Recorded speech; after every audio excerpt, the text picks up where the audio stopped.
మీరు అడిగిన ప్రశ్న, మీరు వెళ్తున్న సంఘంలో కానుకలు ఇవ్వచ్చా అని.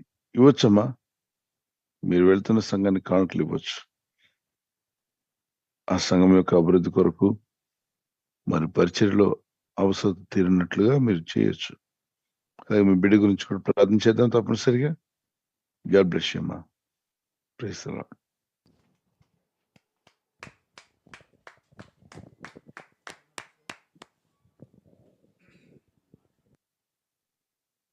ప్రైజ్ లార్డ్ పాస్టర్ గారు. ఈ సమయంలో మరొక ప్రశ్న ఆమెన్ సామ్యూయల్ గారు కాకినాడ నుంచి అడుగుచున్నారండి.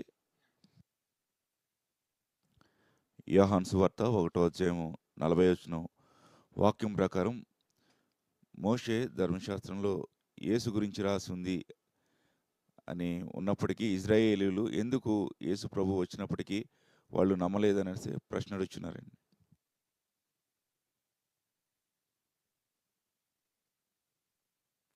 ప్రశ్న మరొకసారి పాస్టర్ గారు. యోహాను సువార్త అర్థమైంది. అక్కడ లేఖనంలో రాస్తుంది నాన్న, అన్ని జనులు రక్షణలోకి రావాలి అంటే, అన్ని జనులు అందరూ రక్షణలోకి రావాలంటే తప్పనిసరిగా సువార్త అన్ని జనులకు వెళ్ళాలి. యూదులు కొంతకాలం వాళ్ళని పాస్ చేయాలి. పాస్ చేయడం అంటే ఆపాలి. ఆపకపోతే వాళ్ళు ప్రభువుని అంగీకరించి యేసు ప్రభు వారిని రక్షకుడిగా తీసుకున్నట్లయితే వారు వాళ్ళ దేవుణ్ణి ఎవరిని అంటే వాళ్ళకి సంబంధించిన దేవుణ్ణి ఎవరికి షేర్ చేయరు. వాళ్ళు దేవుడు వాళ్ళ సొంతమే, పరలోకానికి వాళ్ళ సొంతం. మరొకరు ఎవరు కూడా రక్షణ రావడం ఒప్పుకోరు. ఒక మాట అడుగుతాను, చెప్పండి. క్రైస్తవులు సర్వలోకానికి సువార్త చెప్పినట్టుగా యూదులు ఎక్కడైనా యెహోవా దేవుణ్ణి నమ్ముకోమని చెప్తున్నారా? లేదండి. చెప్పరు. నమ్ముతామంటే అసలు ఒప్పుకోరు. నమ్ముతామని వెళ్తే దగ్గరికి రానివ్వరు. నీవు అబ్రహాం సంతానం కాదు, నిన్నెందుకు మేము అంగీకరిస్తాం? కాబట్టి ఎక్కడ యూదా మతం ప్రచారంలోకి రాలేదు. వాళ్ళ వరకే ఉంటుంది అది. దేవుడు మా సొంతం, ఇంకెవరికి వెళ్ళడానికి వీల్లేదు. యేసు ప్రభువారిని వారు పూర్తిగా అంగీకరించి ఉంటే యేసు ప్రభువారి సువార్త బయటికి వెళ్ళనివ్వకుండా చూసుకునేవాళ్ళు. అన్ని జనులు నమ్ముకోవడం అంటే ఏ దేశానికి కూడా సువార్త వెళ్ళనివ్వరు. వాళ్ళ దేవుడు అంటే అంత పాసెసివ్ గా ఉంటారు వాళ్ళు. ఎస్, ఇక్కడ దేవుని యొక్క ఉద్దేశం ఏంటంటే అబ్రహాము ద్వారా అప్పుడే చెప్పాడు, వాగ్దానం చేశాడు. ఏమని? సర్వలోక ప్రజలు నా వాళ్ళే, వాళ్ళంతా కూడా నేనే కలుగు చేశాను, వారు రక్షణలోకి రావాలి. అయితే అబ్రహాము నేను ఎందుకు ఏర్పరచుకున్నానంటే, నీవు దేవుని ఆజ్ఞలను నీ పిల్లలకు నేర్పిస్తావు. నీ పిల్లల నుండి నీ దేవుడు ఎవరో, అసలు సృష్టికర్త ఎవరో, ఈ నియమ నిబంధనలు, దేవుని యొక్క ఉద్దేశాలు, దేవుని చిత్తం ఏంటో తెలియడానికి మీరు ప్రత్యేకించబడిన జనంగా ఉండి మీరు ప్రపంచానికి చూపించండి. మీ ద్వారా సువార్త అన్ని దేశాలకు వెళ్తున్న అబ్రహామా, you will be a blessing to the nations అన్నాడు. సో సువార్త అనేది అందరికీ వెళ్ళాలి. ఇది మొదటి కొరింథీ పత్రిక 3:17 ఉంది. మొదటి కొరింథీ 3:17. అలాగే రోమా పత్రిక 11 కూడా కనిపిస్తుంది. వీళ్ళు నిరాకరించిన రాయి మూలకు తలరాయి అయిన అంటాడు. మూలకు తలరాయి. యూదులు ఏమనుకున్నారంటే, దేవుడు మా సొంతం, నువ్వేంటి అందరిని రమ్మంటున్నావు, సమరయులకు కూడా సువార్త చెప్తావేంటి, అసలు సమరయ స్త్రీలు సమరయ పురుషులు రక్షణలోకి రాకూడదే. సమరయులు అంటే ఎవరు? యూదుల్లో ఒక అతను, ఒక అబ్బాయి, యూదుల అబ్బాయి, యూద మతానికి చెందినటువంటి యూదుడైనటువంటి వ్యక్తి వేరే అన్ని జనానికి సంబంధించిన స్త్రీని చేసుకుంటే వాళ్ళకి పుట్టిన వాళ్ళే సమరయులు అని పిలుస్తారు. మిశ్రమ జనాంగం అంటారు. ఎలా వచ్చారు మిశ్రమ జనాంగం? యూదునికి అన్య దేశాల్లో ఉన్న స్త్రీకి, అలాగే యూదురాలకి వేరే దేశానికి సంబంధించిన పురుషునికి పుట్టిన వారి పిల్లలే సమరయులు. సమరయుల యొద్దకే వెళ్ళనిచ్చేవాళ్ళు కాదు. యేసుప్రభువు వారు సువార్త చేయడానికి వెళ్తే, ఈ సమరయులు పాపులు కదా, వీళ్ళ దగ్గరికి ఎందుకు వెళ్తున్నావు నీవు అని యేసుప్రభువుని ప్రశ్నించారు. మీరు చూసారా? ఎన్నో చోట్ల పాపుల మధ్యలోకి మీరు ఎందుకు వెళ్ళారని ప్రభుని అడుగుతున్నారు. నువ్వు యూదుడు కదా, నువ్వు యూదుడు అయినప్పుడు పాపుల మధ్యలోకి ఎందుకు వెళ్తున్నావు? వాళ్ళకి ఎందుకు సువార్త చెప్తున్నావు? నువ్వు రక్షకుడుగా వచ్చినట్లయితే మాకే చెప్పాలి. నువ్వు ఇతరులకి వెళ్ళకూడదు, వాళ్ళకి చెప్పకూడదు. అంటే వాళ్ళ యొక్క పొసెసివ్‌నెస్ ఎలా ఉందంటే, దేవుడు మాకు సొంతం. ఇంకెవడు నమ్ముకోకూడదు ఈ దేవుడిని. ఈ దేవుని దగ్గరికి ఇంకెవరు రాకూడదు. యూదులైన మేము ఈ 12 గోత్రాలకు సంబంధించిన అబ్రహాం సంతానమైనటువంటి 12 గోత్రాలకు మాత్రమే సొంతం. దేవుడు కనికరించి వాళ్ళని పాస్ అంటే వాళ్ళని ఆపకపోతే సువార్త మన దగ్గర రానిచ్చేవాళ్ళు కాదు వాళ్ళు. సో ఇక్కడ దేవుని యొక్క చిత్తం ఏంటంటే వాళ్ళని కొంతకాలం ఆపి ఆయన సర్వలోకానికి సువార్త ప్రకటింపచేసి ఇక్కడున్న సంఘాన్ని కొనిపోయిన తర్వాత ఆ తర్వాత యూదులకు సువార్త ప్రకటించబడుతుంది. ఇప్పుడు యూదులందరూ నమ్మే టైం వచ్చేసింది. యూదులు మొత్తం నమ్ముకుంటారు యేసు ప్రభువాన్ని. అక్కడ 2 ప్రవక్తలు వస్తారు. మోషే, ఏలియా వస్తారు. వాళ్ళకి కన్విన్స్ చేయిస్తారు. వాళ్ళందరూ యేసు ప్రభువారే రక్షకుడని తెలుసుకొని ప్రార్థనలు చేస్తారు. వాళ్ళు పాత నిబంధన ప్రకారంగా ఉన్నారు. మరి వాళ్ళకి తీర్పులు ఎలా జరుగుతాయి? వారు ధర్మశాస్త్రాన్ని వెంబడిస్తున్నారు కనుక ధర్మశాస్త్ర ప్రకారంగా వారికి తీర్పు జరుగుతుంది. మనం సువార్తను అంగీకరించాం కనుక సువార్త ప్రకారంగానే మనకు. అన్ని జనులు కొండల్లో, లోయల్లో ఉన్న వాళ్ళు సువార్తే వినలేదు, యేసు ప్రభు గురించే వినలేదు. మరి వారికి తీర్పు ఎలా అంటే మనస్సాక్షిని బట్టి. ప్రతి మనిషిలో మనస్సాక్షి ఉంది. ఓకే అండి. Praise the lord.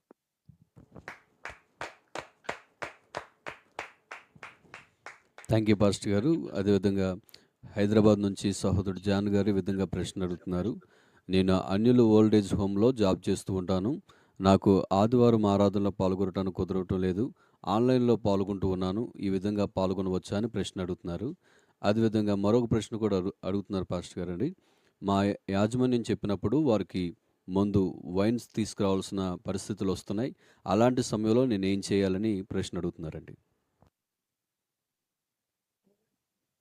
రైట్. మీరు పని చేస్తున్నారు కదా, అక్కడ వర్క్ చేస్తున్నారు. ఆదివారం వాళ్ళు ఒప్పుకోవట్లేదు. మీరు ప్రార్థన చేయడానికి వెళ్ళాక ఒప్పుకోవట్లేదు. తర్వాత వైన్స్ తీసుకురమ్మంటున్నారు, సిగరెట్లు, బీడీలు తెమ్మంటున్నారు. అవన్నీ కూడా నాతో తెప్పిస్తున్నారు. ఎలా అని చెప్పి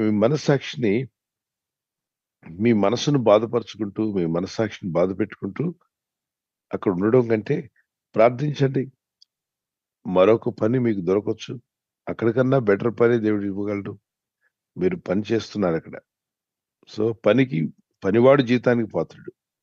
ఇంతకన్నా బెటర్ ప్లేస్‌లో బెటర్ అంటే మంచి సాలరీ వచ్చే విధంగా ఒక మార్గం తెరవమని ప్రార్థనలో పెట్టండి.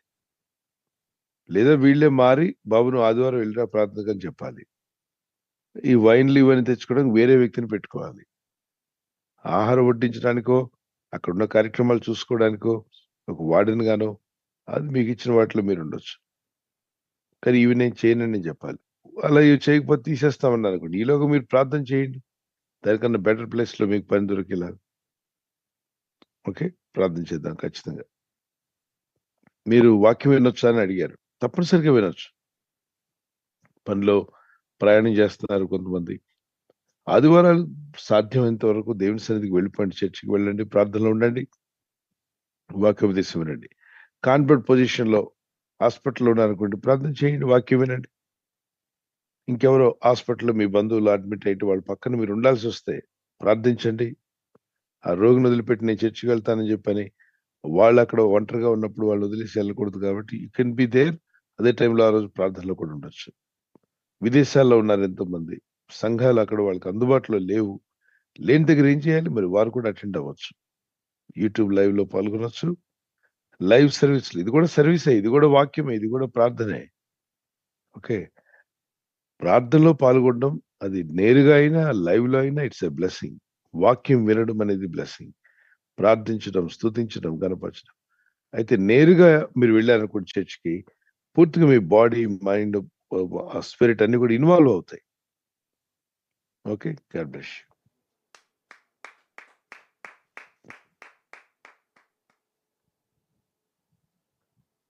థ్యాంక్ యూ పాస్టర్ గారు. తర్వాత ప్రశ్న రాంబాబు గారు విజయవాడ నుంచి అడుగుతున్నారండి. 89వ కీర్తన 46, 47 వచనాల ప్రకారం నరులను వ్యర్థంగా ఎందుకు సృజించారని దేవుడు అడిగారు. అదేవిధంగా అగ్ని వలె మాత్రమే ఉగ్రత వస్తుందా లేదా వేరే విధంగా కూడా ఉగ్రత వస్తుందా అని సందేహాలు అడుగుతున్నారు. దేవ్ ఆ! దేవుడు నరులను మంచిగానే కలుగ చేశాడన్న. ఆదికాండం 1 అధ్యాయం మీరు చదివితే దేవుడు కలుగ చేసినవన్నీ కూడా మంచిదన్నాడు. సో, ఆదికాండంలో దేవుడు సృష్టించిన ప్రతిది మంచిగానే సృష్టించాడు. కానీ ఆదాము, అవ్వ ఇద్దరు దేవుని వాక్యకు అవిధేయులై దేవుడు వద్దు అని చెప్పినా కూడా ఆ దురాశ కొరకు ఏదో దేవుళ్ళైపోవాలి, దేవతలవ్వాలన్న ఆలోచనతో, తప్పుడు ఉద్దేశంతో, దురాశతో వెళ్లి వాళ్ళు ఫ్రీ విల్‌ని పాడు చేసుకొని దేవుని వాక్యం మీద ధిక్కరించి వెళ్లారు. అప్పుడు పాపం ప్రవేశించింది. ఇప్పుడు మీకే అనిపిస్తుంది.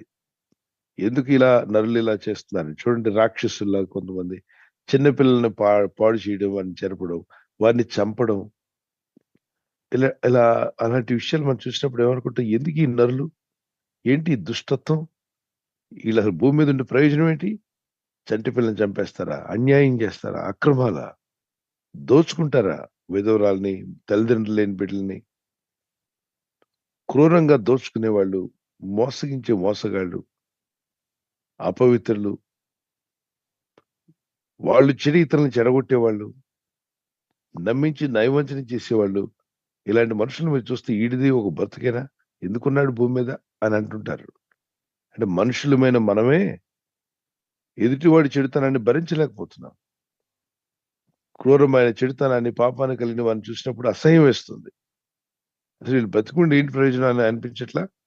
కొన్నిసార్లు వాళ్ళు చేసే చెడ్డ పనులను గమనించినప్పుడు మరి సృష్టికర్త అయిన దేవుడు అన్నాడు, నరుల ఆలోచనలు, వారి ఊహల్లో తలంపులన్నీ చెడ్డవైపోయాయట. చూడండి అసలు మనుషుల బుద్ధులు ఎలా ఉన్నాయో. ఆదికాండం 5వ అధ్యాయం 6వ అధ్యాయం 5వ వచనం చదువుదాం. 6:5 చదవండి. నరుల చెడుతనము భూమి మీద గొప్పదనియు వారి హృదయం యొక్క తలంపుల్లోని ఊహాంతియు ఎల్లప్పుడూ కేవలము చెడ్డదనియు యెహోవా చూచెను. చూడండి ఇక్కడ ఏమన్నాడు దేవుడు? చూశాడంట. ఏం చూశాడు? నరుల చెడుతనం భూమి మీద గొప్పది. ధనం గొప్పదంటలా, వీళ్ళ తెలివితేటలు గొప్పవంటలా, వీళ్ళ చెడుతనం గొప్పదైపోయింది. నరుల చెడుతనం భూమి మీద గొప్పదనియు వారి హృదయం ఊహల్లోని చెప్పండి. వారి హృదయం యొక్క తలంపుల్లోని ఊహంతియు ఎల్లప్పుడూ కేవలము రైట్. చెడ్డదని. వాళ్ళ హృదయంలోని తలంపులు, వాళ్ళ హృదయపు తలంపుల లోపల ఊహంతా కూడా కేవలము చెడ్డది. చెడ్డది. అంటే ఊహించుకునే ఊహలు చెడ్డవే, హృదయంలో తలంపులు చెడ్డవే, వాళ్ళ బ్రతుకులు కూడా చెడిపోయాయి. చెడ్డ మాటలు, బూతు మాటలు, అపవిత్ర మాటలు, అపవిత్ర ఆలోచనలు, ఎంతసేపు కీడు కలిగించాలని. ఇలాంటివి చూసినప్పుడు దేవునికి ఎంత విచారం కలుగుతుంది. నేను సృష్టించింది దీని కొరకా? నేను మిమ్మల్ని చేసింది ఎందుకొరకు? ఎందుకు మీకున్న ఫ్రీ విల్‌ని, ఆ స్వచిత్తాన్ని ఎందుకు పాడు చేసుకుంటున్నారు? కంప్లీట్‌గా చదివేయండి 6:5 నుండి. నరుల చెడుతనము భూమి మీద గొప్పదనియు వారి హృదయం యొక్క తలంపుల్లోని ఊహంతియు ఎల్లప్పుడూ కేవలం చెడ్డదనియు యెహోవా చూచి తాను భూమి మీద నరులను చేసినందుకు యెహోవా సంతాపం నొంది తన హృదయములో నొచ్చుకొనెను. అప్పుడు యెహోవా, నేను సృజించిన నరులతో కూడా జంతువులను, పురుగులను, ఆకాశ పక్షాదులను భూమి మీద నుండకుండా తుడిచివేయుదును. ఏలైనగా నేను వారిని సృజించినందుకు సంతాపము నొంది ఉన్నానను. బాధపడ్డాడంట. దేవుడే ఎందుకా ఈ మనుషులు చేశానని బాధపడ్డాడు. అలాంటి బ్రతుకులు బ్రతకొద్దు అంటున్నాడు. మారు మనసు పొందమంటున్నాడు. కొంతమంది తల్లిదండ్రులు చూడండి, ఆ బిడ్డ చేసే చెడుతనాన్ని బట్టి ఎందుకురా నువ్వు ఇలా చెడబుట్టావని చెప్పి అంటారు. అలాగే మనుషులు ఇంత ఘోరంగా చెడిపోతున్నారా? చెడుతనాన్ని ప్రేమిస్తున్నారా? అవును.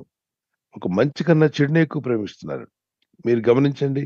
ఒక మంచి వీడియో పెట్టండి యూట్యూబ్‌లో, మంచిగా బుద్ధి, జ్ఞానం కలిగించి, వివేకం కలిగించి, మనుషులను మంచిగా మార్చగలిగేటువంటి అద్భుతమైన సందేశాన్ని మీరు వీడియోలో పెట్టండి. అప్‌లోడ్ చేశారనుకోండి. దాని పక్కన మరొక వీడియో చెడ్డ మాటలు, చెడ్డ కార్యాలు, అపవిత్రమైన బూతు మాటలతో మరొక వీడియో పెట్టారనుకోండి. ఏది ఎక్కువ చూస్తారు జనం? అపవిత్రమైనదేనండి. చెడ్డదే కదా! చూస్తారు. అది చాలా వేగంగా వేలల్లో మిలియన్స్‌కెళ్ళిపోతుంది. వెళ్ళిపోతుంది కూడా. ఎందుకని? చెడుని ఎక్కువ ప్రేమిస్తున్నారు మనుషులు మంచి కంటే కూడా. వాళ్ళకి బుద్ధి, జ్ఞానం, వివేకం కలిగించే మంచి వీడియోని పక్కన పెట్టి, వాళ్ళని చెడగొట్టి, వాళ్ళని అపవిత్రపరిచి, వాళ్ళ మనసులు, వాళ్ళ ఆలోచనలన్నీ కంపు చేసేటువంటి వీడియోలు చూస్తారు వాళ్ళు. అంటే ఇప్పుడు ఎక్కువ శాతం జనం దేన్ని ఇష్టపడుతున్నారు? దీన్ని చెడును. బట్టి మనం తెలుసుకోవచ్చు. చెడునే ఇష్టపడుతున్నారు. చెడునే ప్రేమిస్తున్నారు. గనుక మనుషుల యొక్క హృదయాలు పాడైపోయాయి. అందుకే అందరూ అంతటా మారుమనసు పొందమంటున్నాడు దేవుడు. మారుమనసు పొందిన వాళ్ళని ప్రత్యేకపరిచి యేసు రక్తంలో కడగబడిన వారుగా మారి, వాళ్ళ హృదయాల్లో ఉన్న ఆలోచనలు, ఊహలన్నీ మార్చి, నూతన విధానముగా, నూతన సృష్టిగా మార్చి, మీ ఆలోచన విధానం మారుతుంది. మీ తలంపుల విధానం మారుతుంది. మీ ఊహా విధానం మారుతుంది. మార్పు చెందిన వారిని పరలోక రాజ్యం తీసుకెళ్తాడు. మరి దేవుడు మంచోడు కదండీ! అందరిని తీసుకెళ్ళొచ్చుగా. ఎందుకు? నీ ఇంట్లోకి అందరిని రానిస్తావా? మీ ఇంట్లో వీధిలో వెళ్ళే మనుషులందరిని రానిస్తావా? రానిము అని. చెప్పండి. ఎవరిని రానిస్తారు? తెలిసిన మీకు వాళ్ళు. నమ్మకంగా తెలిసిన వాళ్ళు, పరిచయస్తులు, మీరు యథార్థవంతులు అనుకున్నప్పుడు రానిస్తారు. వీధిలో పిచ్చోడు ఉంటాడు, రానిస్తారా? రానియరు. పేకాటలాడే పేకాటలాడేవాళ్ళు ఉంటారు. దుర్మార్గులు ఉండొచ్చు. దోచుకునేవారు ఉండొచ్చు. నేరస్తులు ఉండొచ్చు. అది మీ వీధిలో వాళ్ళే అయి ఉండొచ్చు. కానీ మీ ఇంటికి రానిస్తారు వాళ్ళని? రానియరు. రాను అని. మీ ఇంట్లోకి వచ్చి 2 రోజులు ఉంటారంటే రానిస్తారా? రానివ్వు అని. ఎందుకని? నువ్వు పాపివే కదా! పాపికి స్థానం ఇవ్వట్లా. మరి పరిశుద్ధ దేవుడు పాపికి స్థానం ఎక్కడిస్తాడు? పరిశుద్ధ దేవుడు అతి పరిశుద్ధమైన పరలోక రాజ్యం. ఆ పరలోక రాజ్యంలో ఈ పాపులను తీసుకెళ్ళి పెట్టాలంటే ఈ పాపులు అక్కడికెళ్ళి అది కూడా కంపు చేస్తారు. దేన్ని? పరలోకం. పరలోక రాజ్యాన్ని. పరలోకం కూడా కంపు చేస్తారు. అందుకే అంటున్నాడు, మీరు మారకపోతే నేను రానివ్వను రాబాయ్. మీరు మారితే తీసుకెళ్తా. మీరు మారు మనసు పొందితే ఓకే. తిరిగి జన్మించిన అనుభవం కలిగి నూతన వ్యక్తులుగా మార్చబడండి. నేను మారను, నేను ఇంతే ఉంటా, వస్తానంటే ఎందుకు? ఎక్కడికమ్మా వచ్చేది? ఈ పాపలోకంలో బతికి తర్వాత పాతాళానికి అంటున్నాడు. వస్తానంటే మారి రమ్మంటున్నాడు.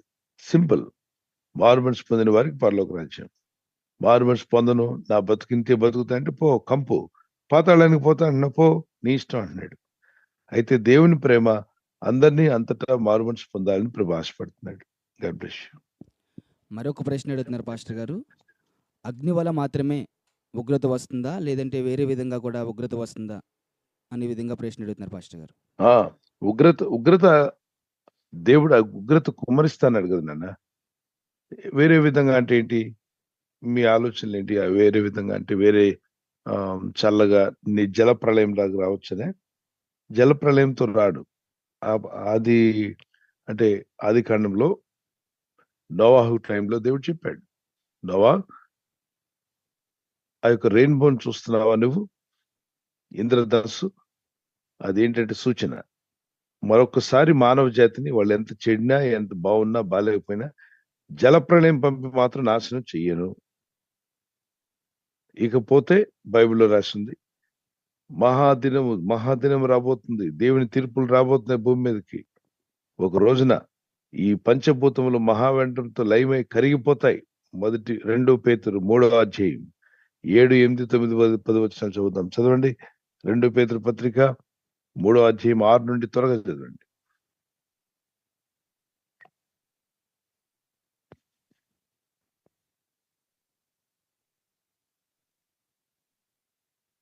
Second Peter chapter 3 6 to 11. yes. అయితే ఇప్పుడున్న ఆకాశము భూమియు భక్తిహీనుల తీర్పును నాశనమును జరుగుదినము వరకు అగ్ని కొరకు నిలువ చేయబడినవై అదే వాక్యము వలన భద్రము చేయబడి ఉన్నవి. ప్రియులరా, ఒక సంగతి మర్చిపోకడి.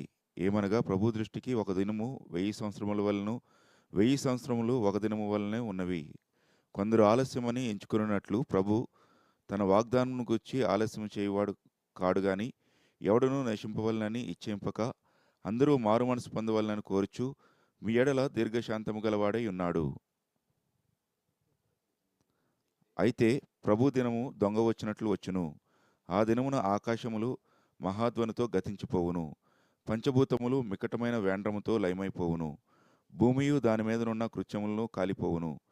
ఇవన్నీ ఇట్లు లయమైపోవును గనుక ఆకాశములు రవులుకొని లయమైపోవునట్టు, పంచభూతములు మహావేండ్రంతో కరిగిపోవునట్టు దేవుని దినపు రాకడ కొరకు కనిపెట్టుచు దానిని ఆశతో అపేక్షించుచు మీరు పరిశుద్ధమైన ప్రవర్తనతోనూ భక్తితోనూ ఎంతో జాగ్రత్త గలవారై ఉండవలను.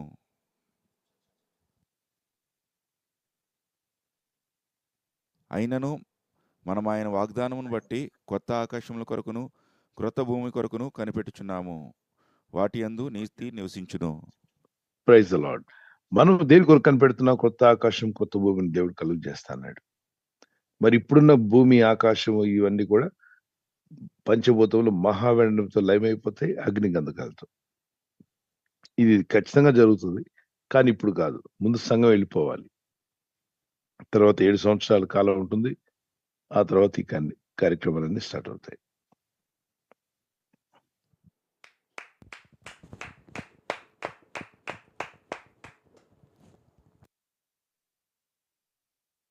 థ్యాంక్ యూ పాస్టర్ గారు. తర్వాత ప్రశ్న స్వప్న గారు హైదరాబాద్ నుంచి ఈ విధంగా అడుగుతున్నారు.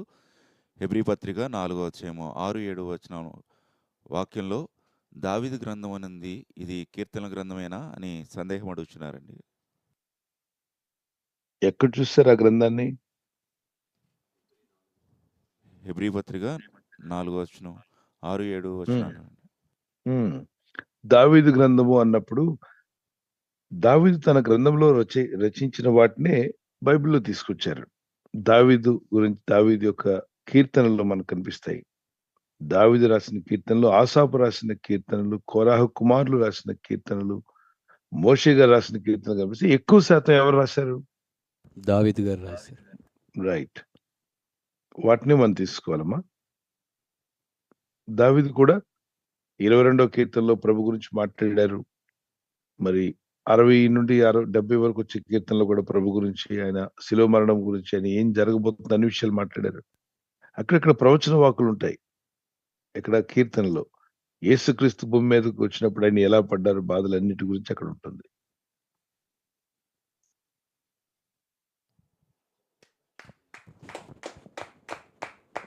థ్యాంక్ యూ పాస్టర్ గారు. తర్వాత ప్రశ్న శ్రీలక్ష్మి గారు బెంగళూరు నుంచి ఈ విధంగా ప్రశ్న అడుగుతున్నారు. పాస్టర్ గారు, మేము దూరదేశం ఫలానా చోటుకి వెళ్ళడం అనేది దేవుని చిత్తమని పాస్టర్స్ని అడగవచ్చా? ఇతర దేశాలకి వెళ్ళాలి అనేది దేవుని చిత్తమే అని తెలుసుకుని పాస్టర్స్ని అడగవచ్చా? అమ్మా, ప్రతిసారి మీకు వినిపిస్తుంది కదా నా మాటలు? హలో. ఎస్ పాస్టర్ గారు, వినిపిస్తుందండి. ఓకే. మీరు ఉదాహరణకు గమనించండి. ఆత్మలో ప్రభు యొక్క ఆత్మను కలిగిన విశ్వాసులందరూ, అందరూ విశ్వాసుల హృదయాల్లో ప్రభు ఆత్మ ఉంది. ఆయన నడిపిస్తాడు. తన యందు భయభక్తి గల వారు కోరుకోవాల్సిన మార్గం మీద ఆయన చూపిస్తాడు. 25వ కీర్తన 12వ వచనం, కీర్తనలు 25-12. అలాగే 32వ కీర్తన 8వ వచనం, నీ మీద దృష్టిని లిపి నేను నీకు ఆలోచన చెప్పేది అన్నాడు. ప్రార్థన చేయమని సేవకులు అడగొచ్చు. మీరు, అయ్యా విదేశాలు వెళ్ళడానికి ప్రయత్నం చేస్తున్నాం, ప్రార్థించండి అని అడగొచ్చు, తప్పలేదు. కానీ మీరు అడిగే ప్రతి ప్రశ్నకు రివర్స్ గా నెగటివ్ గా మాట్లాడే సేవకులు అనుకోండి, అప్పుడు మీరు ఆలోచించాలి. సేవకులే కానీ నెగటివ్ గా మాట్లాడుతున్నారు పెద్దానికి. ఇప్పుడు బాబుని స్కూల్లో జాయిన్ చేయొచ్చు అంటే, ఎందుకమ్మా అంత పెద్ద స్కూల్ అవసరమా? మీ ఇంటి పక్కన దుంపలు పడింది, అక్కడ జాయిన్ చేయండి. మీకు అంత పెద్ద స్కూల్ అవసరమా?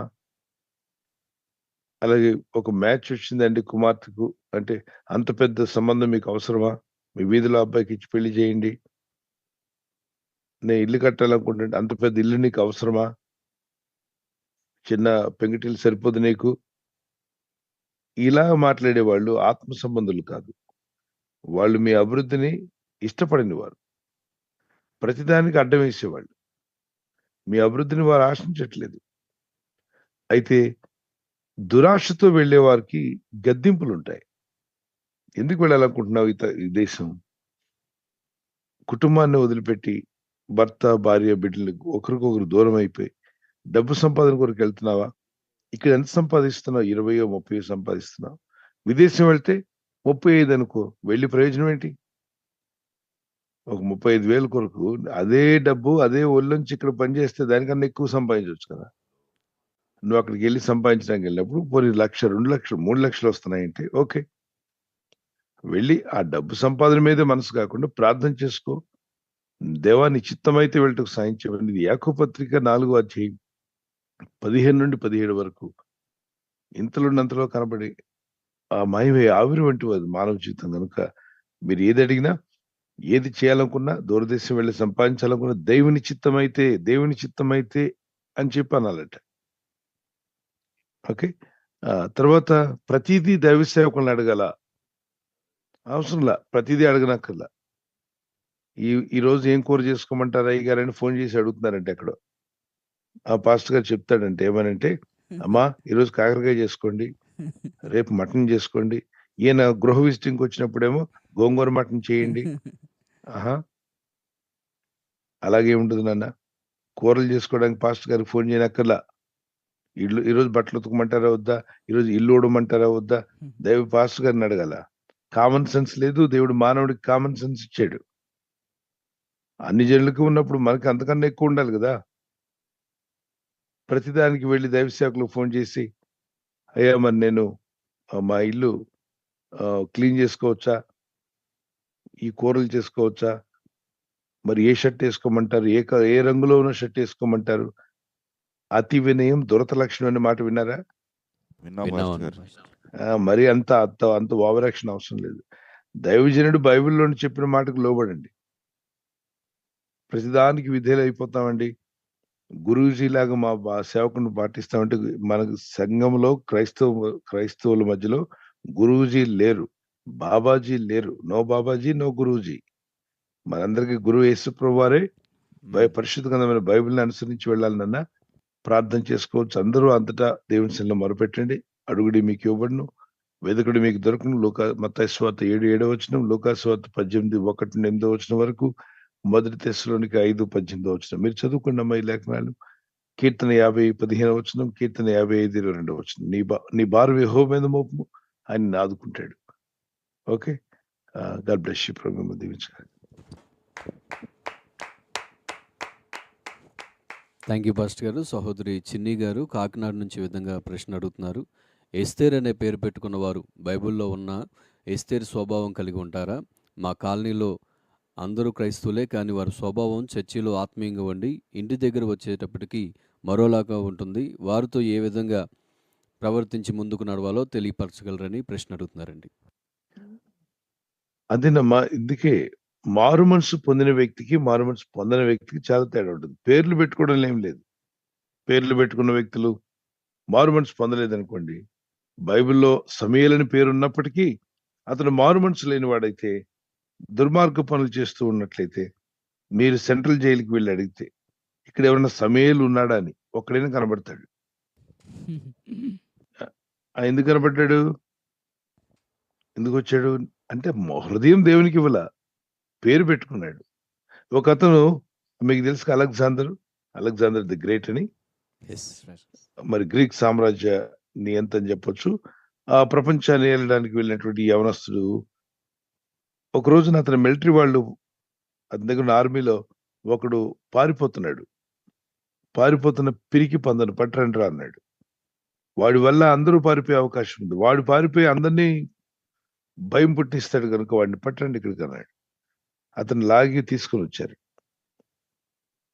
నీకెంత ధైర్యం రా, నువ్వు నా ఆర్మీలో ఉంటూ నా సైనికుడు అయి ఉండి నువ్వు 10 మందికి ధైర్యం చెప్పాల్సింది పోయి నువ్వే పిరికి పందలా పారిపోతావా? నీ పేరేంటి అని అడిగాడు. అలెగ్జాండర్ అని చెప్పాడు. ఏంటి నీ పేరు అలెగ్జాండరా? రే, నా పేరు పెట్టుకొని ఇంత పిరికొడిలా పారిపోతావా? అయితే ఓ పని చేయి, నీ బ్రతుకైనా మార్చుకో, లేదా నీ పేరైనా మార్చుకోమన్నాడట. అలాగే యేసుప్రభువారు కూడా అంటున్నారు, మీ బ్రతుకులు మార్చుకోకపోతే మీరు పరిశుద్ధ గ్రంథంలో బైబిల్లో పేర్లు ఎందుకు మీకు?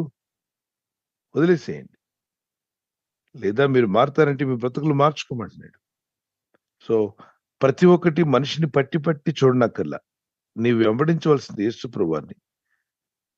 హెబ్రీ పత్రిక 12:1-2 విశ్వాసంలో కర్తయు దాన్ని కొనసాగించేవాడు యేసు వైపు చూస్తూ పరిగెత్తమన్నాడు తప్ప విశ్వాసి వైపు చూస్తూ పరిగెత్తొద్దు.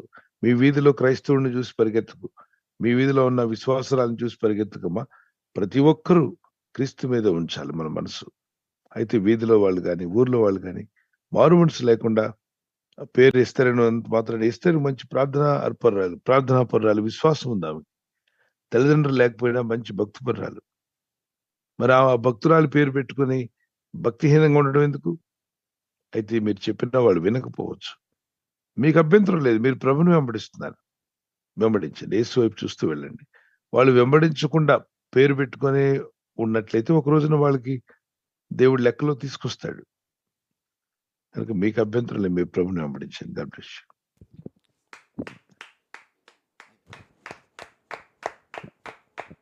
థ్యాంక్ యూ పాస్టర్ గారు. తర్వాత ప్రశ్న రత్నకుమారి గారు గాజువాక నుంచి ఈ విధంగా ప్రశ్న అడుగుతున్నారు పాస్టర్ గారు. గోత్రాలు నామాలు బైబిల్లో ఎలా వచ్చాయి? అన్యులు అడుగుతున్నారు, వారికి నేను ఏ విధంగా సమాధానం చెప్పాలి అని ఈ విధంగా ప్రశ్న అడుగుతున్నారు పాస్టర్ గారు. ఆ గోత్రాలంటే మన గోత్రాలు కాదమ్మా. మన గోత్రాలేమో ఇక్కడ కులాలను బయట పెడతాయి. ఏ గోత్రం నువ్వు, నీ గోత్రం ఏంటి అనేటువంటిది. అక్కడ గోత్రాలు అనేటువంటి ఎలా వచ్చాయంటే 12 గోత్రాలు మాత్రమే. ఒకే తండ్రి బిడ్డలు 12 మంది. 12 మందికి పేర్లు ఇవ్వబడ్డాయి. సో బెంజమిన్ గోత్రం అని, యూదా గోత్రం అని, ఇస్సాకార్ గోత్రం అని ఇలా పేర్లు ఇవ్వబడ్డాయి. ఈ పేర్లు మీరు మనకి ఇక్కడున్న మన దేశంలో ఉన్న గోత్రాలు అనేవి మనిషి కులాన్ని, ఇంటి పేరుని, ఆ వ్యక్తి ఏ వంశపు వాడు బయట పెట్టడానికి. అక్కడ వాళ్ళ మధ్యలో కులభేదం ఏమి లేదు. ఈ గోత్రం ఎక్కువ, ఆ గోత్రం తక్కువ, లేకపోతే ఆ గోత్రాల్లో ఉన్న వాళ్ళే పరిశుద్ధులు, మిగిలిన వాళ్ళు కాదు, అట్లా ఏం లేదు. అది క్యాస్టిజం కాదు. అది ఒక్కొక్క పితరుడైనటువంటి అబ్రహాం సంతానమైన పిల్లల్లో 12 మందిలో యూదా గోత్రానికి చెందిన వారు అన్నప్పుడు యూదాకు సంబంధించిన పిల్లలని అంతే. అందరినీ ఇజ్రాయిల్ అనే పిలుస్తారు. అందరినీ పిలిచేది ఇజ్రాయిల్ అనే. అయితే మనం ఇక్కడ గమనించాల్సింది మన దేశంలో పరిస్థితి ఏంటంటే కులాన్ని కొన్ని కులాలు పైనుండి వచ్చాయని, తల నుండి, కొన్ని కులాలు భుజాల నుండి వచ్చాయని, మరికొన్ని ఉదరం నుండి వచ్చాయని, మరికొన్ని తొడల నుండి పుట్టాయని, మరికొన్ని కులాలు పాదాల కింద నుండి వచ్చాయని, పాదాల నుండి వచ్చాయని, రకరకాలుగా అణిచివేతకి ఎలా గురైందో కులాల పేర్లతో చరిత్ర చెప్తుంది. చరిత్ర చదివితే ఎంత క్రూరంగా, ఎంత భయంకరంగా ప్రవర్తించారు. అప్పుడు క్రిస్టియానిటీ లేనప్పుడే, క్రిస్టియానిటీ భూమి మీదకి రాకముందంటే 22,000 సంవత్సరాల క్రితమే ఎలా ఉండేది పరిస్థితి. అప్పుడు క్రిస్టియానిటీ మన ఇండియా రాకముందు ఎలా ఉండేవారు, అప్పుడు పరిపాలనలు ఎలా జరిగాయి చెక్ చేసుకోవచ్చు. చరిత్ర చెప్తుంది అమ్మా. God bless you. వీటికి వాటికి సంబంధం లేదమ్మా.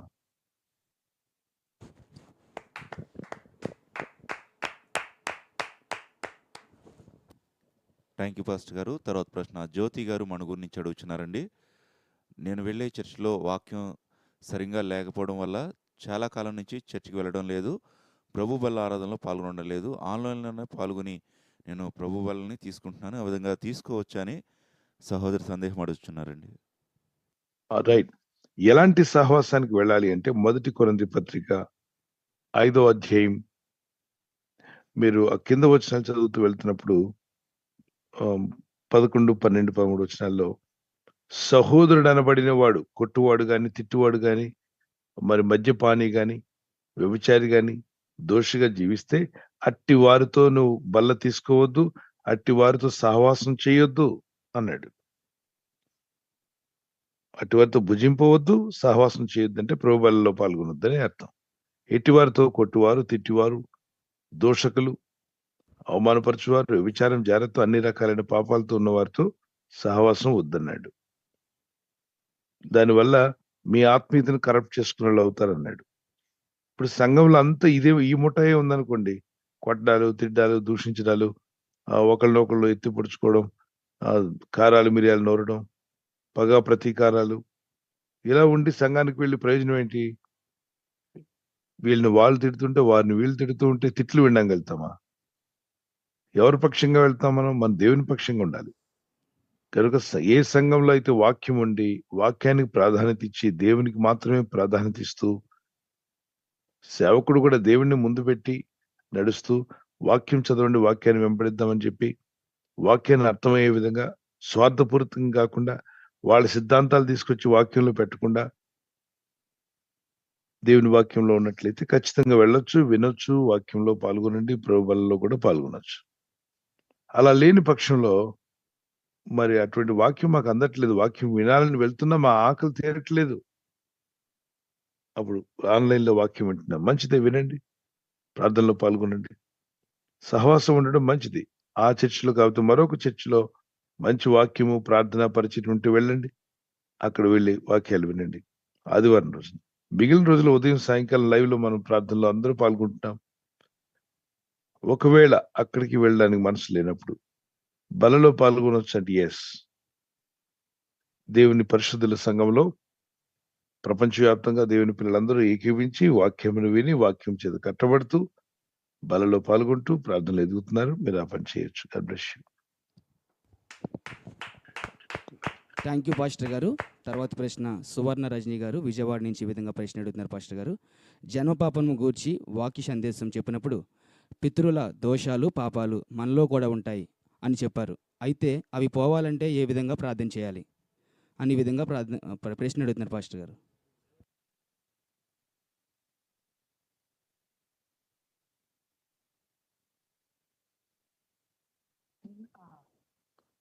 చూడండి నాన్న, ఈ క్రీస్తు యేసునందున్న వారు నూతన సృష్టి.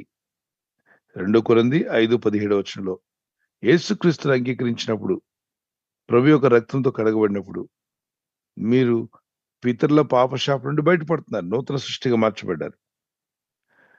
యోహాను సువార్త 1:12-13 ఆయనను అంగీకరించిన వారందరికీ దేవుని పిల్లలగుటకు అనే అధికారమును గురించాడు. వారు రక్త మాంసం వల్ల పుట్టినవారు కాక దేవుని చిత్తానుసారంగా పుట్టినవారుగా మారిపోతారట. ఓకే, అప్పుడు మనకు రక్త మాంసం ద్వారా వచ్చినటువంటి ఆ శాప పాపాలన్నీ కూడా కట్ అయిపోవాల్సిందే క్రీస్తు ద్వారానే. మన శాపములు భరించింది యేసు ప్రభువారే. గలతీ పత్రిక 3:11-14 వరకు ఆయన మన పాపముల నిమిత్తం శాపాలు భరించాడు ఆయన. అయితే పితరుల నుండి వచ్చిన రంగు, స్కిన్ కలర్, డిఎన్ఏ, ఎముకల విధానము, ఎత్తు, హైట్ ఎంత ఉండాలి, ఎంత పొడవు ఉండాలి, ఎంత ఎముక యొక్క సైజులు, ఇవన్నీ కూడా పితరుల నుండే వస్తాయి. పితరులు ఒకవేళ బ్రౌన్ స్కిన్ కలిగి ఉంటే మీకే స్కిన్ వస్తుంది? అమెరికన్ వైట్ వస్తుందా? లేదండి, లేదండి. బ్రౌనే వస్తుంది. అలాగనే ఏ కలర్ అయితే ఆ కలరే వస్తుంది.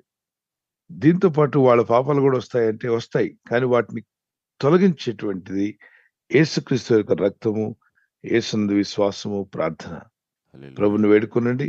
ప్రభా, నా ఇంటి మీద ఒకవేళ మా పితరుల పాపశాపాలు ఉంటే దాన్ని తీసివేయండి, కొట్టివేయండి ప్రభా అని మీరు ప్రార్థన చేయొచ్చు. దానియేలు గ్రంథంలో దానియేలు ప్రార్థన చేస్తాడు 9వ అధ్యాయంలో, మా పితరుల పాపములు క్షమించు, మా పితరుల దోషమును క్షమించు, వారు మేమే తిరగబడ్డారు, వారి పాపశాపములు మా మీద నుండి తొలగించమని ప్రార్థన చేశాడు. నెహెమ్యా గ్రంథంలో, ఎజ్రా గ్రంథంలో కూడా ప్రార్థన చేస్తారు, మా పితరులు చేసిన పాపాలు క్షమించమని. మనం కూడా దేవుని దగ్గర అడగవచ్చు. అయితే ప్రతిసారి అదే ప్రార్థన చేయకూడదు. ఏంటి ప్రభా, మా తాతగారిని క్షమించు, మా ముత్తాతను క్షమించు, మా ముత్తాతను క్షమించి పరలోక రాజ్యం చేర్చిన ఆయన అయ్యే అవసరం లేదు. వాళ్ళు ఈ భూమి మీద లేరు. వారు వెళ్ళిపోయారు, వాళ్ళ కాలం ముగించుకొని. వాళ్ళకి తీర్పులు వారు ప్రభుని ఎరగని వారైతే మీ ముత్తాతలు, వారు మనస్సాక్షిని బట్టి దేవుడు తీర్పు తెరుస్తాడు. వాళ్ళలో మనస్సాక్షి ఉండేది కదా. ప్రభుని ఎరిగిన వారైతే వాక్య ప్రకారంగా సువార్తను బట్టి, మేము యేసు ప్రభువాన్ని నమ్మలేదు, యూదా మత ప్రకారంగా ఉన్నాము, యూదా అంటే జుడాయిజం, పాత నిబంధన పాటించే యూదులు, వాళ్ళకి దాని ప్రకారంగా ధర్మశాస్త్రంతో వాళ్ళకి తీర్పు ఉంటుంది. God bless you.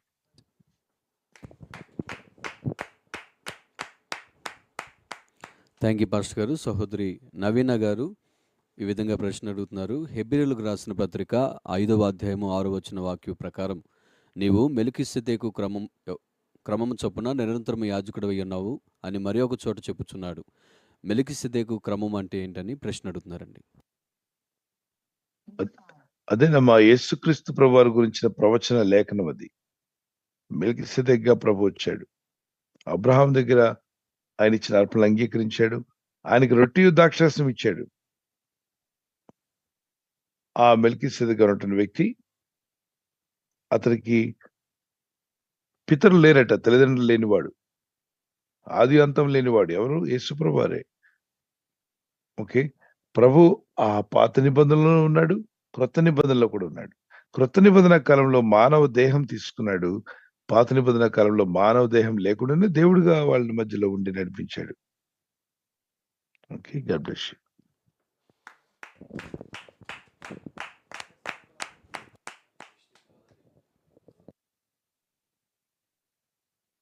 Thank you pastor గారు. ఈ సమయంలో మరొక ప్రశ్న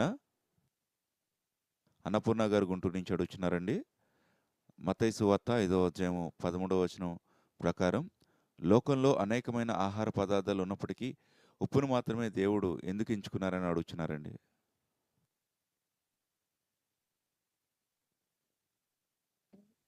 అంటే మీరు ఈ లోకానికి ఉప్పు వంటి వారని చెప్పినందుకేనా? అవును పాస్టర్ గారండి. మీరు ఈ లోకానికి మటన్ వంటి వారంటే ఎలా ఉండేది? మీరు ఈ లోకానికి చేప వంటి వారు, శీలావతి వంటి వారు, రొయ్యావతి వంటి వారు, పీతావతి వంటి వారు అని చెప్తే బాగుండేదా? లేదా మీరు ఈ లోకంలో బంగారం వంటి వారంటే ఉదాహరణకు చెప్తాను. బంగారంతో పోలిస్తే బంగారం అందరి ఇళ్లలో ఉంటుందా? ఉండదండి. ఉండదండి. వెండితో పోలిస్తే అందరి దగ్గర వెండి ఉండొచ్చా? పేదవాళ్ళ దగ్గర ఉంటుందా? ఉండకపోవచ్చు. చెట్టు కింద బేదవాడు, చెట్టు కింద ఇల్లు కూడా లేదు, చెట్టు కింద పడుకునే బేదవాడి దగ్గర కూడా పొట్లంలో ఉప్పు ఉంటుందా? ఉంటుంది. ఉంటుందండి. పెట్టుకుంటాడు, ఉప్పు పెట్టుకుంటాడు. గమనించావా? అందరికీ అవసరమైంది ఏంటి? ఉప్పు. సోడియం ఉండాలి. సోడియం లెవెల్స్ పడిపోతే మనుషులకి మతిమరుపు వచ్చేస్తుంది అని చెప్పి ఎక్కువ సోడియం ఉప్పు తినేయకండి. డాక్టర్స్ని అడగండి, ఏదైనా బ్లడ్ టెస్ట్ చేయించుకోండి. ఒకవేళ మతిమరుపు భయంకరంగా వచ్చిందా, లేదా సోడియం లెవెల్స్ ఎలా ఉన్నాయి? మనిషి బాడీ నడవడానికి సోడియం లెవెల్స్ కావాలి. మనిషి యొక్క చెమట, దానిలో చెమటలో కూడా ఉప్పు ఉంటుంది. మనిషి రక్తంలో కూడా ఉప్పుగా ఉంటుంది అని చెప్పి ఎవరు రక్తాన్ని టెస్ట్ చేయనక్కర్లా. చెప్తున్నాం. ఇక్కడ గమనించాలి, మనిషి బాడీలో అంటే ప్రతి మనిషికి అవసరమైంది సాల్ట్. ప్రతి బీదవానింట్లోనూ, దరిద్రునింట్లోనూ, ప్రపంచవ్యాప్తంగా మానవులనే ప్రతి ఒక్కరికి ఉప్పు అవసరం. అలాగే ఆ ఉప్పుతో ఎందుకు పోల్చాయంటే, క్రైస్తవుని మానవులైన ప్రతి వ్యక్తి కొరకు ప్రార్థించేవాడు క్రైస్తవుడు. క్రీస్తునందున్న వారు ప్రతి ఒక్కరి కొరకు ప్రార్థించాలి, దేవుని వాక్యం అందించాలి. ఉప్పు స్వభావం ఏంటి? ఇంతకుముందు ఫ్రిడ్జ్ లేనప్పుడు ఉప్పు పాత్ర వేసేవాళ్ళు. చింతపండు పాడవకుండా ఉండడానికి ఎందులో పెట్టేవాళ్ళు? ఉప్పులో ఉప్పులో పెట్టేవారు. పెట్టేవారండి. ఆ చేపలు పాడవకుండా ఎందులో పెట్టేవారు? ఉప్పులోనే ఉప్పు పెట్టేవారు. వేస్తారండి. వాటిని ఉప్పు చేపలు అంటారు, కానీ ఆ ఉప్పులో వాటిని పాత్ర వేసారు పాడవకుండా. సో ఆహార పదార్థాలు దాయడానికి కానీ, ధాన్యాన్ని దాచుకోవడానికి కానీ ఉప్పు వేస్తే పురుగు పట్టకుండా ఉంటుంది. ఉప్పు తన చుట్టూ ఉన్నటువంటి పదార్థాలు పాడైపోకుండా అది కాపాడేది, తిను పదార్థాలు. అలాగే క్రైస్తవుడు అటువంటి నేచర్ కలిగి ఉండాలి. మనం బాగుపడి రక్షణ పొంది ఇతరులు కూడా బాగుపడి రక్షించబడే విధంగా మనం ప్రార్థించాలి. ఇతరులు చెడకుండా కూడా మనం చూసుకోవాలి, అంటే చెప్పాలి, హెచ్చరించాలి. ఆ ఉప్పు స్వభావంతో ప్రభు పోల్చాడు. ఉప్పు అంటే మనంతా ఉప్పు అయిపోవట్లేదు, ప్లేట్లో ఉప్పు అయిపోతే మనం ఎట్లుంటాం? ఉప్పు వలె పోల్చాడు. అంటే ఉప్పుకున్న ప్రత్యేకతలు చూసారా? సాధారణంగా సాల్ట్ ఎలా ఉంటుంది? వైట్ గా ఉంటుందిగా. అవును పాస్టర్. పరిశుద్ధతకు, అలాగే అది అన్నిటికీ రుచినిస్తుంది. ఇప్పుడు సాంబార్లో కూరగాయలన్నీ వేస్తారు, తర్వాత కల్లుప్పు కూడా వేస్తారు.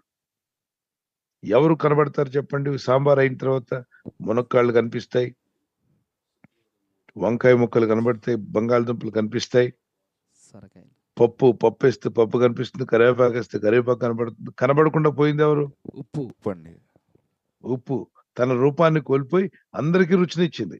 ఇప్పుడు ఉప్పు ఎక్కడుందంటే అందులో ఉన్న కూరగాయలన్నిట్లో, ఆ సాంబార్లో ఉన్న ప్రతి కూరగాయలో ఎవరున్నారు? ఉప్పు ఉంది. అంటే తను తాను కోల్పోయింది, కానీ అందరికీ రుచినిచ్చింది. ఉప్పు లేని కూర చప్పగా ఉండును అంటారు కదా. సో ఇతరులందరూ రక్షింపబడే విధంగా, ఇతరులకు మేలు కలిగే విధంగా, సర్వలోకం కొరకు ప్రార్థించేవారుగా నిజమైన క్రైస్తవులు ఉంటున్నారు కనుక ప్రభు ఉప్పుతో పోల్చాడు. అందరికీ నీ వల్ల అవసరం ఉంది, నువ్వు చెప్పే సువార్త అందరికీ అవసరమైంది. గాడ్ బ్లెస్ యూ అని చెప్పి, ప్రభువా మమ్మల్ని ఉప్పుతో ఎందుకు పోల్చావు? ఉప్పు చాలా చీప్గా నాయన, ఎవరికైనా దొరుకుతుంది కదా, మమ్మల్ని మటన్తో పోల్చుంటే బాగుండు, లేదా మరి చికెన్తోనో రొయ్యలతోనో, మీరు ఈ లోకానికి రొయ్యలు వంటి వారు, మీరు ఈ లోకానికి రొయ్యలు అందరూ తింటారా?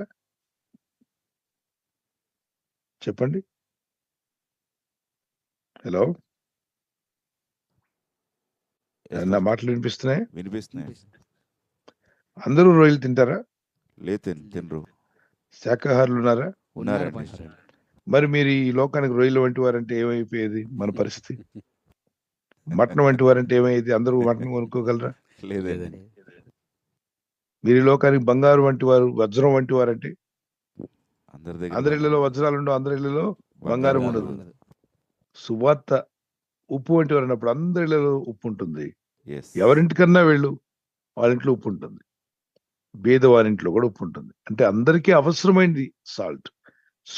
క్రీస్తు నమ్ముకున్న దేవుని బిడ్డ, నీవు చేసే ప్రార్థనలు, నువ్వు చెప్పే సువార్త కూడా అందరికీ అవసరమైంది. God bless you. Thank you pastor గారు. తర్వాత ప్రశ్న సిస్టర్ సోలోమి గారు లింగంపల్లి నుంచి ఈ విధంగా ప్రశ్న అడుగుతున్నారు పాస్టర్ గారు. ప్రభు రాకడ సమయంలో ఎత్తబడినప్పుడు ప్రతి ఇద్దరిలో ఒక భక్తిహీనుడు ఉంటారా అనే విధంగా ప్రశ్న అడుగుతున్నారు పాస్టర్ గారు. అంటే అంటే ఇంతకీ మీ ఇంట్లో ఎవరో ఇద్దరుంటే మీరు ఒక్కరే వెళ్ళాలనుకుంటున్నారా ఏంటి పరలోకానికి? ఇక్కడ ఏదో తేడాగా ఆలోచిస్తున్నట్టున్నారు. ప్రతి ఇద్దరిలో ఒక భక్తిహీనుడు ఉంటాడంటే, అమ్మా ఇది ఎలా ఉందంటే, షుగర్ డయాబెటిక్ లో ప్రతి ఇద్దరిలో ఒకరికి షుగర్ ఉంటుందా? ప్రతి నలుగురిలో ఒకరికి బీపీ ఉంటుందా? ప్రతి 10 మందిలో ఒకరికి పలానా రోగం ఉంటుందా? అలా కాదు. అందరూ అంతటా రక్షించబడాలని దేవుడు కోరుచున్నాడు. అయితే భక్తిహీనులు దేవుని రాజ్యం చేరలేదు. మీకే ఒక 10 మంది పిల్లలు ఉన్నారని అనుకోండి, బురదలో ఆడుతున్నారు. భోజనం వేళ అయింది, మీరు భోజనం పెట్టి, బాబు అందరూ వచ్చేసేయండి భోజనానికి అన్నారు. వాళ్ళు బురద కాళ్ళతో, బురద చేతులతో ఇంట్లోకి రాబోతున్నారు, అమ్మ పిలిచిందని. రానిస్తారా మీరు? రానోమండి. ఆగండి, రాగండి అంటారు. ఎందుకు ఆపారు? బురద అంటుకుని ఉంది కాబట్టి. అప్పుడు ఏం చెప్తారు? వెళ్ళి కడుక్కొని రారా అంటారా? అవునండి. వెళ్ళి అక్కడికి వెళ్ళి బయటికి వెళ్ళి పూర్తిగా బురదంతా కడుక్కొని రండి అంటారు. లేదమ్మా నువ్వు మా అమ్మవు కదా, మా ఇల్లు కదా, మేము లోపలికి వస్తాం కదా అంటే రోకల బండి తీసుకొస్తారు బయటికి. ఎక్కువ మాట్లాడదు, ముందు కడుక్కొని రమ్మంటారు. అలాగే పాపలోకంలో పాప బురదలో తిరుగుతున్న ఈ మానవుల్ని పరలోకం ఇస్తాను రమ్మంటున్నాడు దేవుడు. వీళ్ళేమో మేమేం కడుక్కోకుండా వచ్చేస్తాం ప్రభు అంటే, నోరు పోయిండ్రా, వెళ్ళండి. శిలువలో యేసుక్రీస్తు వారు కార్చిన రక్తంలో కడగబడండి, మీ పాపాలు ఒప్పుకోండి, మారు మనసు పొంది కడగబడ్డాక రండి, మీకు ఇస్తాం పరలోక రాజ్యం. అది. God bless you.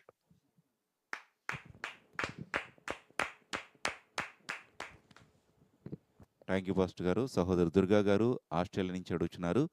చనిపోయిన వారందరూ కూడా నా కల్లోకి వస్తున్నారు. ఈ విధంగా వారు రావడం ఏదైనా కీడుకు సూచన ఉందా అని సందేహం అడుగుతున్నారండి. మీరు దేని గురించి భయపడొద్దమ్మా. ప్రభునందు విశ్వాసం ఉంచి వారు వాక్యం చదవండి, 91 కీర్తన చదవండి, వాక్యం ధ్యానించండి, పిచ్చి కళలను గద్దించండి. ప్రభా ఈ పీడ కళలు, పిచ్చి కళలు నాకు దూరమగునుగా కానీ ఆజ్ఞాపించండి, ప్రేర్ చేసుకోండి. ఒకవేళ భక్తులు అనుకోండి, చనిపోయిన వారు భక్తులయ్యండి, ఆ మంచి భక్తి పరులు, ప్రార్థనా పరులు, వాళ్ళు కనబడ్డారు అనుకోండి కళలో, ఏమి కలవరపడినక్కర్లా. ఓకే, ఒక భక్తుని రూపంలో కనబడి, నువ్వు చర్చికి వెళ్ళట్లేదు ఎందుకని, చర్చి ఎందుకు మానేశావు, ప్రార్థనకు వెళ్ళని చెప్తే ప్రభు హెచ్చరించాడు అనుకోవాలి. అపోస్తలుడైన పౌలుకి కలలో ఒక వ్యక్తి మాసిదోనియాకు రమ్మని సువార్త చెప్పమని ప్రకటిస్తాడు. అప్పుడు అపోస్తలుడైన పౌలు ప్రార్థన చేసి దేవుని చిత్తమేనా అని అడుగుతాడు. అప్పుడు దేవుడు అంటాడు, ఎస్ నా చిత్తమే, నువ్వు వెళ్ళంటాడు. మరి కళ ద్వారా కనబడి కొన్ని చోట్ల పీడ కళలు వస్తాయి, వ్యర్థమైన కళలు వస్తాయి.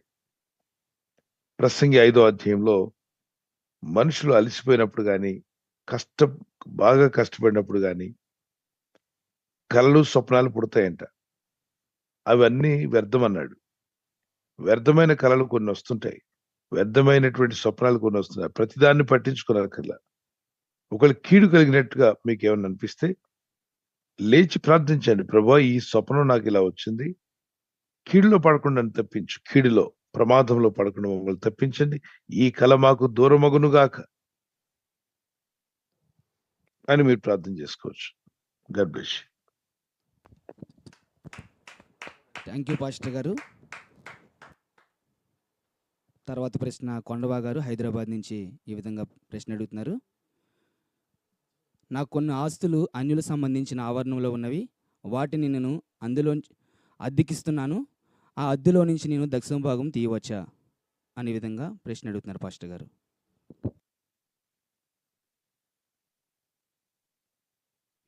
ఇళ్ళున్నాయా? అవును పాస్టర్ గారు. ఇళ్లలో వచ్చిన దాంట్లో దశమ భాగం ఇవ్వచ్చది. అమ్మా తప్పులేదు కదా, మీ రాబడి అంతట్లో ఇమ్మన్నాడు.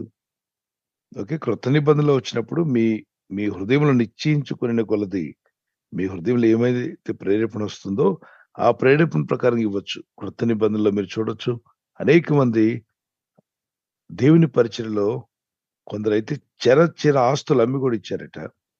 మీకు కానుక ఇవ్వాలనిపిస్తే ఇవ్వండి. ప్రభు వాళ్ళని దీవించి కాపాడుతున్న విధానాన్ని బట్టి స్తుతిస్తూ కృతజ్ఞతతో మీరు ఇస్తారు. కృతజ్ఞత కానుకలు ఇవ్వచ్చు. కొందరు మొక్కుబడి చేసుకుంటారు, దేవుని పనిలో చెల్లించవచ్చు. ఒకటి దశమ భాగంలో పాత నిబంధనలో మాత్రమే కాదు, క్రొత్త నిబంధనలు అవి మానకి చేయమన్నాడు. 23వ మత్తయి సువార్త 23వ అధ్యాయం 23వ వచనం. దాన్ని కూడా మీరు చేయొచ్చు, తప్పలేదు. మీరు రాబడి అంతట్లో ఇమ్మన్నాడు. God bless you.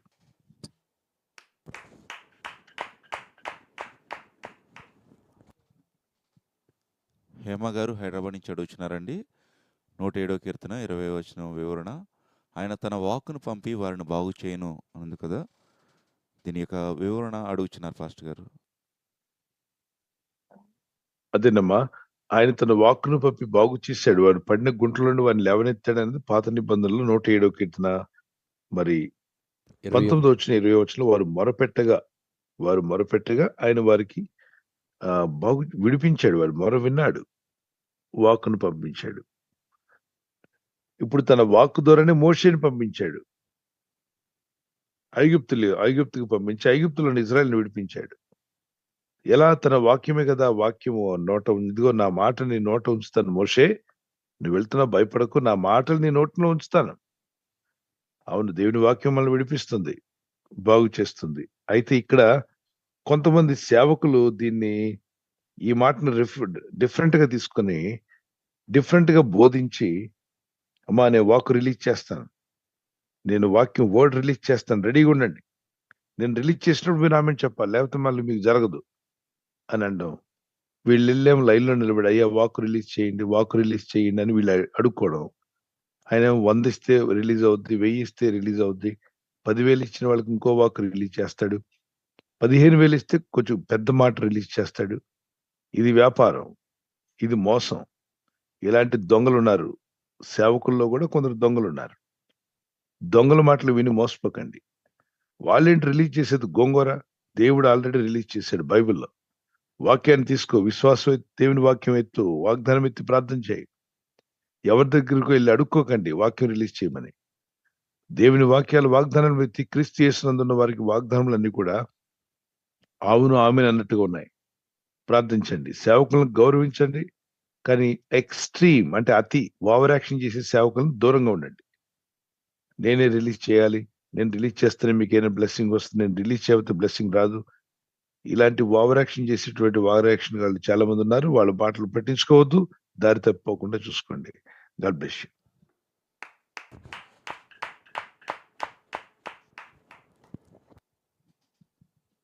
Thank you pastor గారు.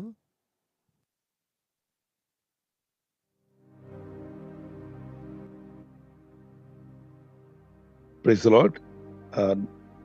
దేవుని వాక్యాలు వింటున్న ఆత్మీయులారా, మీ అందరికి ప్రత్యేక వందనాలు. ఈ రోజున ఆల్ నైట్ ప్రేయర్ అనేది మనందరికి తెలుసు.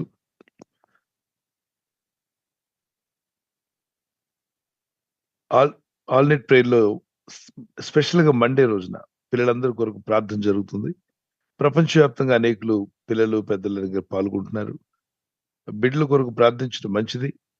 వాక్యంలో విశ్వాసంలో వారు ఎదిగే విధంగా దేవుని మాటలు వారికి నేర్పించండి. ఇంటికి రాగానే వారి పిల్లలు ఎగ్జామ్స్ రాస్తున్న వారందరికీ బుద్ధి జ్ఞానం వివేకం కలగాలని ప్రార్థన చేస్తున్నాం. జ్ఞాపశక్తి ఉండాలని. ఇంటికి వచ్చినప్పుడు చదువుకోమనండి. రాగానే రేపటి వాళ్ళ యొక్క హోంవర్క్ కానీ ఎగ్జామ్ ప్రిపరేషన్ కానీ చేసుకోమనండి. 8:30 వరకు వాళ్ళు చదువుకొని అయిపోయిన తర్వాత నైట్ ప్రేయర్లో పాల్గొనవచ్చు. ఒక గంట సేపు ప్రార్థనలో ఉండి ఆ తర్వాత వాళ్ళకి ప్రేరాయలు కూడా అప్లై చేసి వారిని పడుకోబెట్టండి. ఆల్ నైట్ ప్రేయర్లో కుటుంబం అంతా కూడా ప్రార్థనలో ఉందాం. ప్రపంచవ్యాప్తంగా అనేకులు ప్రార్థన చేస్తున్నారు. 10 వరకు మీరు ఉండండి లైవ్లో. ఆ తర్వాత లైవ్ ఆఫ్ చేస్తారు. సేవకులైన మేము, పరిచారకులు, మరి వాలంటీర్స్